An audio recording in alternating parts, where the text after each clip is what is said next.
जय हिंद साथियों, Shiva sir academy YouTube channel पर आप सभी का स्वागत है। आज की क्लास में हम UPSC previous year question paper के तहत रीजनिंग के प्रश्नों को सॉल्व करने वाले हैं। साथ ही यहाँ पर जो भी क्वेश्चंस लिए गए हैं most repeated and selected questions लिए गए हैं, तो आप केयरफुली लर्न करने की कोशिश करेंगे। तो चलिए क्लास को शुरू करते हैं और देखते हैं पहला क्वेश्चन क्या कह रहा है। देखिए, फर्स्ट क्वेश्चन आपसे कहा जा रहा है, निम्नलिखित 5 में से 4 एक निश्चित रूप से समान हैं, अतः एक समूह बनाते हैं। इनमें से कौन उस समूह से संबंधित नहीं है, यह ज्ञात करके आपको बताना है। ऑप्शंस दिए गए CH, QV, MR, KM। देखिए, पहले आप क्या करिए, सबका प्लेस वैल्यू यहाँ से लिख लीजिए। ठीक है, सबका प्लेस वैल्यू लिखने का अर्थ है कि J का प्लेस वैल्यू होता है आपका 10, ठीक, O का होता है 15 और K का होता है आपका 11, N का होता है 14, ठीक, Q का कितना होता है 17 और V का होता है 22, M का कितना होता है 13 और R का कितना होता है 18। यहाँ से C का कितना होता है 3 और H का होता है 8। तो अगर आप यहाँ से गौर कर पाएंगे तो आप देख पाएंगे कि यहाँ पर जो पास पास वाले अक्षर दिए गए हैं उनमें 5-5 का डिफरेंस है। ठीक, बाकी जो आपका KN वाला ऑप्शन दिख रहा है, यहाँ पर आपको स्पष्ट हो रहा होगा कि यहाँ पर KN में केवल 3 का ही डिफरेंस है। तो इस तरह से आपका कौन सा ऑप्शन सही हो जाएगा? ऑप्शन नंबर डी इसमें सही हो जाएगा, क्योंकि इसमें 3 का डिफरेंस लिया है। ठीक, बाकी सब में 5-5 का डिफरेंस है। नेक्स्ट क्वेश्चन पर चलते हैं। नेक्स्ट क्वेश्चन आपसे कहा जा रहा है, दी गई श्रेणी में अगला पद ज्ञात कीजिए। जबकि श्रेणी आपको दी गई है 122, 126, 134, 146, 162 और ऑप्शंस दिए गए हैं 172, 178, 182 या 180। देखिए साथी, इसे कैसे सॉल्व करेंगे? आप देखिए डिफरेंस निकालने की कोशिश करिए। तो डिफरेंस देखिए, 122 से 126 के बीच में कितने का डिफरेंस आपको नज़र आ रहा है? 4 का। फिर इस आगे जाएंगे इससे तो आपको डिफरेंस नज़र आएगा, यहाँ से 8 का डिफरेंस नज़र आ रहा है। ठीक, फिर इससे आगे जाएंगे तो आपको कितने का डिफरेंस नज़र आ रहा है? 4, 2, 6, यानी कि यहाँ पे आपका 12 का डिफरेंस। फिर आगे जाएंगे तो आपको कितने का डिफरेंस नज़र आ रहा है? 6 और 2 हो जा रहा है ना यहाँ से, तो 6 और 1 यानी कि 16 का डिफरेंस। अब आपको यहाँ नज़र आ रहा होगा कि ये क्या बन रहा है? 4 का टेबल बन रहा है। ठीक, इसका मतलब अगली जो संख्या रही होगी वो क्या रही होगी? 16 के बाद जो पहाड़े में आता है 20, यानी कि 162 में आप 20 जोड़ दीजिए। जैसे आप 162 में 20 जोड़ेंगे तो आपको आगे क्या मिल जाएगा? 2, 8, 1, यानी कि ऑप्शन कौन सा सही हो जाएगा? ऑप्शन नंबर सी आपका राइट आंसर हो जाएगा। ठीक, नेक्स्ट क्वेश्चन पर चलते हैं। नेक्स्ट क्वेश्चन आपसे कहा जा रहा है, दी गई श्रेणी में अगला पद ज्ञात कीजिए। श्रेणी दिया हुआ है आपको 8, 56, 64, 448, 456। ठीक, ऑप्शंस दिए गए हैं 3192, 3282, 3084 या 3162। तो आप देखिए यहाँ पे थोड़ा सा गौर कीजिए, यहाँ पर कहीं ना कहीं मल्टीपल हो रहा है। देखिए यहाँ से 8 और 56 में देखेंगे तो यहाँ 7 का गुणा हो रहा है। ठीक, और फिर अगर आप यहाँ से देखिए 56 और 64 में तो कोई रिलेशन दिख नहीं रहा है, लेकिन आप आगे रिलेशन बनाने की कोशिश 64 और 48 में जब आप देखेंगे तो यहाँ पर भी 7 का मल्टीपल हो रहा है। ठीक, आगे भी 7 का मल्टीपल है, इधर भी। तो यानी कि इस तरह से पैटर्न आपको पकड़ में आ जाना चाहिए कि अभी आगे भी आपको क्या करना है? 7 का मल्टीप्लाई करना है। तो 456 में 7 का मल्टीप्लाई कर लीजिए तो कितना आ जाएगा? 7 छक 42, 4 हो जाएगा, 7 5 35, 4 39, 9 और 7 चौक 28, 3 31, यानी कि ऑप्शन कौन सा सही हो जाएगा? आपका option number A right answer हो जाएगा। ठीक, नेक्स्ट क्वेश्चन पर चलते हैं। नेक्स्ट क्वेश्चन आपसे कहा जा रहा है, श्रृंखला में अगली संख्या ज्ञात कीजिए।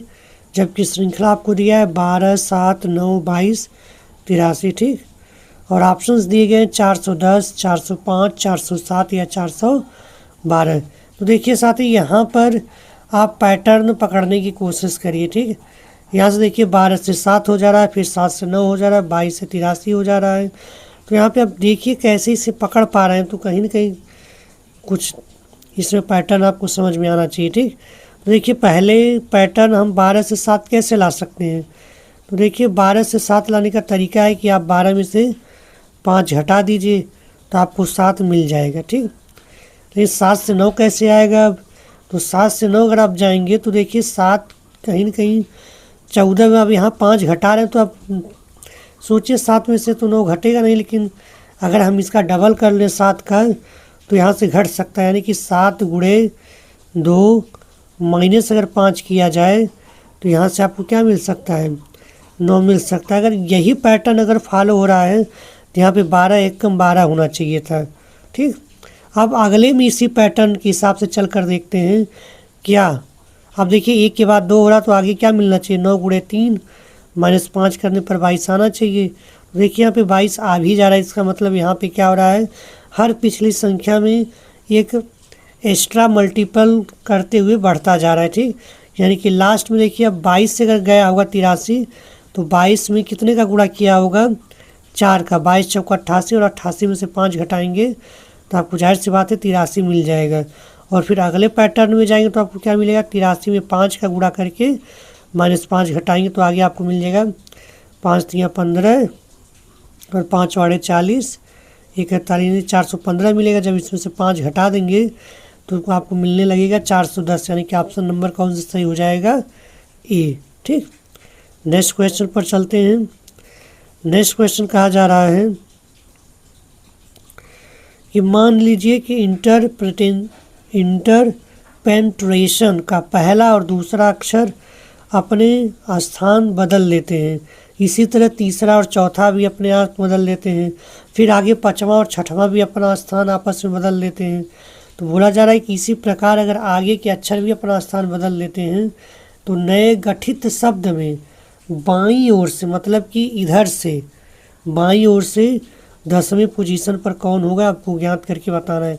देखिए पहली बात, आप अक्षरों को अच्छे से लिख जाइए। ठीक, पहले INTERPENTRATIO और यन। ठीक, गिनते भी रहिएगा, 2 2 4 2 6 2 8 2 10 2 12 2 14 2 16 है, यानी कि 2 2 का पेयर बन जाएगा।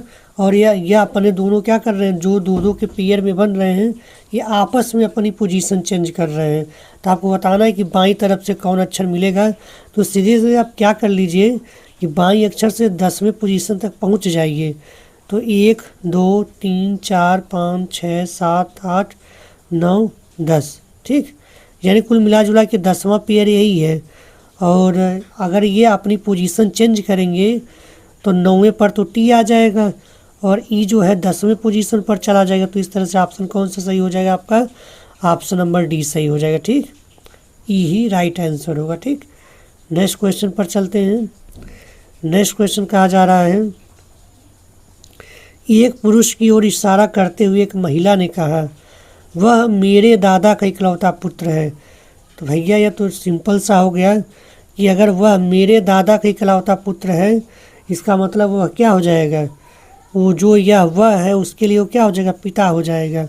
ठीक, तो उस महिला का उस पुरुष यानी कि महिला उस पुरुष को क्या लगेगी, डॉटर यानी पुत्री लगेगी। ठीक है, सिंपल सा क्वेश्चन था। नेक्स्ट क्वेश्चन पर चलते हैं। नेक्स्ट क्वेश्चन आपसे कहा जा रहा है, एक महिला पूर्व दिशा की ओर 15 किलोमीटर चलती है। तो आप पहले लिख लीजिए, आपको पता होना चाहिए मैप में इधर आपका ईस्ट पूरब होता है, इधर नॉर्थ उत्तर होता है और इधर साउथ दक्षिण होता है और इधर आपका वेस्ट पश्चिम होता है। ठीक, तो इसके हिसाब से पैमाना बनाने की कोशिश करिए। कहा जा रहा है कि एक महिला पूर्व दिशा की ओर 15 किलोमीटर चलती है। ठीक है, यानी कि यह जो डिस्टेंस दिया है आपको 15 किलोमीटर दिया है। फिर आगे वो दाएं मुड़ती है और 2 किलोमीटर चलती है। फिर यहाँ पे वह 2 किलोमीटर चलती है। ठीक, फिर आगे फिर से दाएं मुड़ती है और 9 किलोमीटर चलती है। फिर इसके बाद यहाँ पर 9 किलोमीटर चलती है। फिर बोला जा रहा है, फिर वह उत्तर दिशा यानी ऊपर की ओर मुड़कर 7 किलोमीटर चलती है। 7 किलोमीटर चलेगी तो मतलब आगे निकल जाएगी, ये 7 किलोमीटर है ऊपर। ठीक, फिर बोला जा रहा है और दाएं मुड़ती है, फिर यानी कि दाएं मुड़कर कितना चलती है, 17 किलोमीटर चलती है। तो 17 किलो, ये कितना दिया है आपका 17 किलोमीटर दिया है। फिर उसके बाद पुनः दाएं, फिर से दाएं मुड़ेगी तो कहाँ जाएगी, नीचे की तरफ, और वह दाएं तरफ कितनी चली है 5 किलोमीटर। तो जाहिर सी बात है 5 किलोमीटर चलेगी तो कुछ इसी पोजीशन पर आएगी। ठीक, तो आपको बताना है कि यहाँ से और जहाँ से वो चलना शुरू की थी वह कितनी दूरी पर है। देखिए जो आपको ग्राफ यहाँ से दिख रहा है, उस ग्राफ को अगर यहाँ से बनाने की कोशिश करेंगे तो आपको स्पष्ट होने लगेंगी चीज़ें। देखिए ये पूरा यहाँ से यहाँ तक 15 है। ठीक, यहाँ से लेकर यहाँ तक की दूरी है पूरा का पूरा 15, यहाँ नीचे 9 दिया है। तो जाहिर सी बात है कि यहाँ से जो दूरी आपकी बचेगी ये कितनी दूरी हो जाएगी, कहीं ना कहीं ये दूरी आपकी हो जानी चाहिए 6। ठीक, इधर आपकी दूरी 6 हो जाएगी इस पॉइंट तक बस। ठीक, इधर से 6 और इधर आपको पता है कि यहाँ से यहाँ तक लेकर कितना चली है 17 चली है। तो और यहाँ से यहाँ तक सीधे सीधे आपको समझ में आ रहा है कि यहाँ 6 है तो 17 6 कितना होता है आपका 23 हो जाता है। ठीक, यानी कि कुल मिला जुला की दूरी जो बनेगी उसकी कितनी बनेगी 23 किलोमीटर। ठीक है, नेक्स्ट क्वेश्चन पर चलते हैं। नेक्स्ट क्वेश्चन आपसे कहा जा रहा है एक निश्चित कूट भाषा में लोकैट LOCAT वो क्या लिखा जा रहा है, MQFEY लिखा जा रहा है। उसी कूट भाषा में आपको बताना है कि ग्राफ को क्या लिखा जाएगा। ठीक, आपको बताना है कि ग्राफ को क्या लिखा जाएगा। तो देखिए यहाँ से LCM हो रहा है, जस्ट अगला हो जा रहा है। ठीक, O का 15 होता है, Q का 17 होता है, यानी कि यहाँ 2 का प्लस किया है। C का आपको पता होना चाहिए, एक C का 3 होता है और F का आपका 6 होता है। तो यानी कि यहाँ पर कितने का गैप ले लिया है +3 का, और A का 1 होता है और यहाँ 5 दिया, यानी कि यहाँ पर +4 का आपको गैप दे रखा है। कितने का गैप दे रखा है 4, और यहाँ T का 20 होता है, यहाँ पे चला गया 25 पर। यानी कि आपको स्पष्ट हो रहा होगा कि जो पैटर्न है वो पहले तो G से आगे जाएगा H, बाकी एक यहाँ पर 1 बढ़ाएगा, यहाँ 2 3 4 करके ऐसे बढ़ाया है। तो 8 से जब आप 2 बढ़ाएंगे तो 20 हो जाएगी, यानी कि आपको क्या मिलने लगेगा T, और A का 1 होता है लेकिन यहाँ पे कितना बढ़ाया जाएगा 3 यानी 4, तो 4 का होता है आपका D प्लेस वैल्यू। ठीक, और P में कितने की बारी आ जाएगी 4 जोड़ने की बारी आ जाएगी। तो P होता है 16, 16 में 4 जोड़ेंगे तो यह 20 हो जाएगा। तो फिर क्या आ जाएगा T। इसके बाद H में आपको 5 जोड़ना, H की प्लेस वैल्यू होती है 8, और 8 में 5 जोड़ेंगे तो 13, 13 का मतलब क्या हो जाएगा M।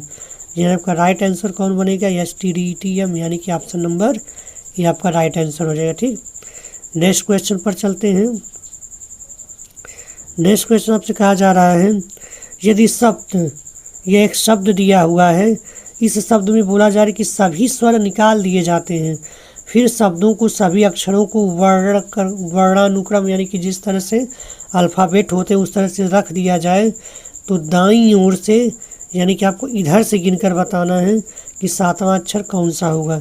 देखिए पहले तो आप वहाँ से स्वरों को हटाते हुए सभी अक्षरों को लिख लीजिए, तो क्या मिल जाएगा आपको MPR, ये तो हट जाएगा, CT, I भी हट जाएगा, E भी हट जाएगा, I भी हट जाएगा, L के बाद I हट जाएगा, T और Y। इस तरह से शब्द बनेंगे। अब इसको क्या करिए आप व्यवस्थित कीजिए। तो सबसे पहले वर्ण क्रमानुसार चलेंगे तो यहाँ पर पहले क्या आएगा BCC, उसके बाद आपका L आ जाएगा, M आ जाएगा। ठीक, फिर M के बाद आपका आप अक्षर गिनते रहिएगा, 2 2 4 2 6 2 8 2 10, 2 2 4 1 5 हो गए हैं। तो M के बाद आपको क्या मिलना चाहिए, यहाँ पे आपको मिलना चाहिए PRT। ठीक है, और डबल T है, और बाद में आपको क्या मिल जाएगा भाई, देख लीजिए 10 अक्षर हो गए कि नहीं, 2 2 4 2 6 2 8 2 10 हो गए हैं। अब इधर से आप गिनकर 7वां अक्षर निकाल लीजिए, 1 2 3 4 5 6 7। ये 7वें पोजीशन पर कौन आ रहा है L, यानी कि आपका ऑप्शन नंबर कौन सही हो जाएगा A। ठीक है, नेक्स्ट क्वेश्चन पर चलते हैं। नेक्स्ट क्वेश्चन आपसे कहा जा रहा है प्रश्नवाचक चिन्ह को उस विकल्प से बदलें जो पहले युग्म में लागू तर्क का अनुसरण करता हो।